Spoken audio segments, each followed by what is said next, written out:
There's a new update on the murder investigation into billionaire couple Barry and Honey Sherman. The Toronto Star is reporting a foreign country has given evidence to the Toronto police. It's not clear which country the information came from, but it was shared under a legal treaty Canada has with dozens of countries.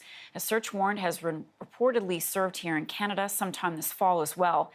The Shermans were found dead in their home back in 2017. At the time, their death was ruled a murder-suicide, but police changed their theory soon after to describe the deaths as a targeted homicide. With more, I'm joined by the chief investigative reporter on this story at the Toronto Star, Kevin Donovan. Kevin, good morning. Good to see you. What's the latest update on the Sherman case? Yeah, Marcia, the documents that have been filed in court as part of a process where the Toronto Star is trying to unseal a lot of search warrant material. Tells me that police in May obtained some information from a foreign country.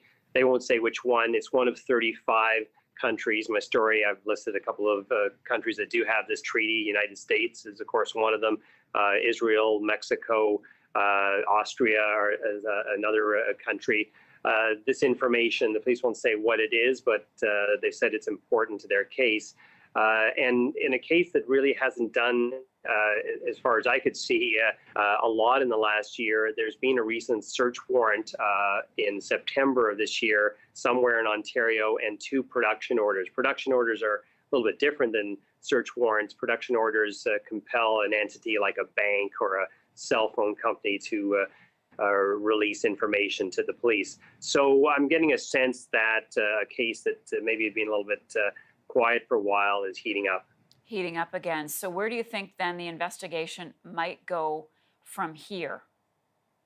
Well, I wish I had a crystal ball and I could answer that. And when I do during this process talk to the police, they're quite shy about providing these details. They do insist it's an active and ongoing investigation.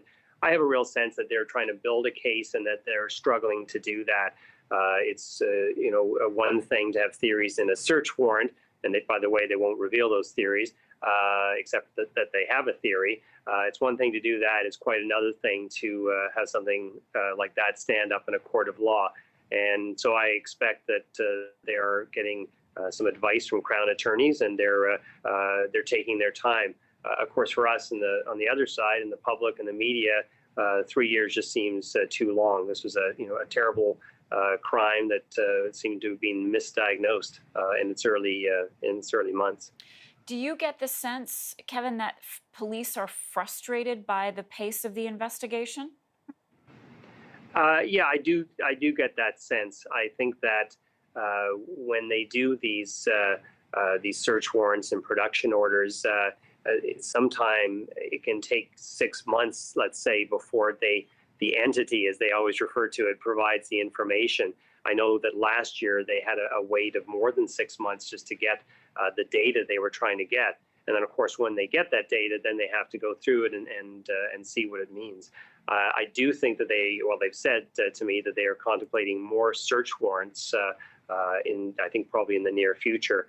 I don't think this is going to be solved by the end of this year, but I do get a sense that they're getting much closer.